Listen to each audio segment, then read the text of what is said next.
And therefore, it is critical that the facilitator must be competent in handling effective meetings. For obvious reasons, the facilitator could either be a time waster or a result driver. Thought-provoking, yeah. Good day everyone, my name is Prof. Edwin Dwayne Harding and welcome back to my podcast channel, Real Talks with Prof. Dwayne. This talk is crafted for people aiming to streamline the comprehensive process of managing meetings. It is applicable in various settings, including corporate workplaces, board meetings, regular weekly rhythms, quick huddles, family meetings, government gatherings, or any assembly of two or more individuals. It's crucial to note that management of business meetings is often overlooked in corporate disciplines. In fact, the most neglected discipline. More often than not, it's presumed that once someone is promoted to a higher position, they are expected to manage a meeting activity satisfactorily. Very wrong. The reality is that some, if not most, meetings end up being a waste of time for all involved. Worse, it can foster division, hostility, instead of unity. Very sad, yeah? Ultimately, the primary goal of any organization is to achieve the desired outcomes regardless of the challenges. In this process, conducting effective meeting plays a pivotal role. Agree? Now, let's first answer the hard question on why join or not join business meetings. Why do you like to join business meetings? First, the usual answer. I get results. I get alignment. And everybody works in the same page. I get to express my opinions and articulate my plans. Sometimes, I get to eat good food. I get to pause and see what others are doing. Now observe that the reasons of joining are more focused on the outcomes and the benefits. But wait, let's see the opposite reason. Why don't you like to join business meetings? Here's the answer. The facilitator is boring, not competent, monopolizes the meeting. It is disorganized, not on time, no closures with regards to the agenda. The meeting is too long, probably the whole day. Creates conflicts instead of resolutions. Waste of precious time. Now observe the negative attributes. They all point to who? The facilitator. That's why the facilitator is key. Agree? There are two components for a successful meeting: the process and results. In process, there are three stages: the preparation, during, and the post stages. In the results, it is how to put the meeting output into actionable items that is specific, measurable, time-bound, and thus will drive positive results. Now, let's dive into the process. The first stage, which is preparation. You have to prepare the templates, okay, the reports, the forms that should be accomplished if necessary by the participants. You need to prepare the agenda, of course, the objective, the important things that you need to discuss.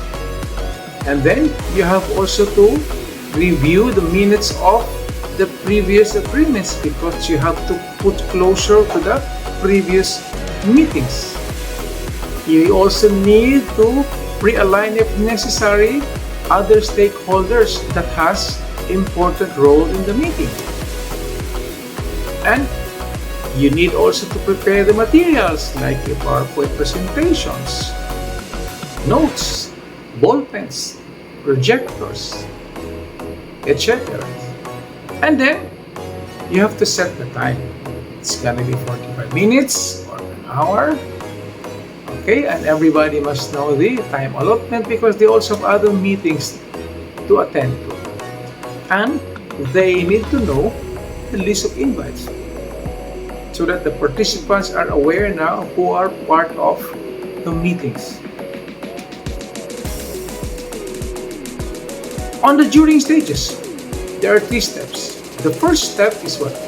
Of course, you need to know, discuss the time allotment. Okay, it's gonna be an hour or 45 minutes. Set the house rules, and then facilitate the meeting flow. Who's gonna be the first presenter, and then discuss the purpose of the meeting and the objectives. And then the second step, which is the most important, is what? As facilitator, you need to take the lead. You have to own the meeting, and if there's a need for clarification, then you'll be the one to clarify. And if there's a need to rephrase some statements, again for clarification, then you need to rephrase for everyone.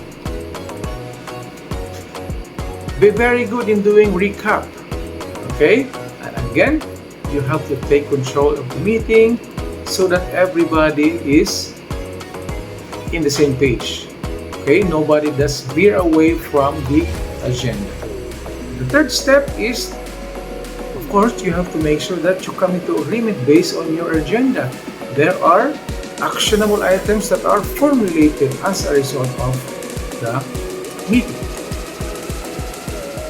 The post stage is making sure that the meetings are being documented and then communicated within 24 hours or better, 3 hours after the meeting, not 1 week after or a month after, because still fresh in the minds of the participants.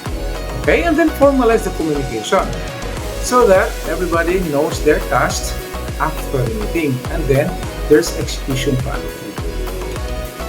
To drive results, the meeting output in the during stage must be actionable, and the meeting, of course, agenda are those that are important. Okay, so actionable imperatives.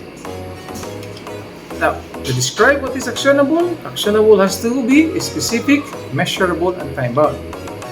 Clearly, specific is what? It has to be explicit. It has to be definite, devoid of any interpretation or understanding. Measurable is what? You have to be specific in terms of probably the size, amount, duration, usefully expressed in what? Quantity. And time-bound. Okay? So, time-bound means there has to be some deadlines, specific period of time. In conclusion, a meeting consists of 3 stages: pre-meeting, during the meeting, and post-meeting. And then driving results by putting it into actionable items template. Okay? For easy reference. Now, each stage plays a vital role in ensuring effective communication, collaboration, and progress towards meeting objectives. By understanding effectively navigating these stages, meetings can be productive, meaningful, and contribute to the overall success of projects and initiatives. Easy, huh? Really is easy. As long as you just follow the process and the flow, and everything is very clear, okay, and all the stakeholders knows what they're supposed to contribute as well during the meeting. And remember, the meeting has to be controlled by the facilitator. The facilitator has to own the meeting, has to control the meeting, has to take the lead. Okay? I'm available to conduct training and consultancy on the subject matter. And please subscribe to my podcast channel. More uploads and real talks with Prof. Dwayne tomorrow. And lastly, from the Bible in Matthew chapter 7, verse 7, ask and you shall receive, seek and you shall find, knock and the door shall be opened. Keep in touch and have a blessed day ahead of you. Bye!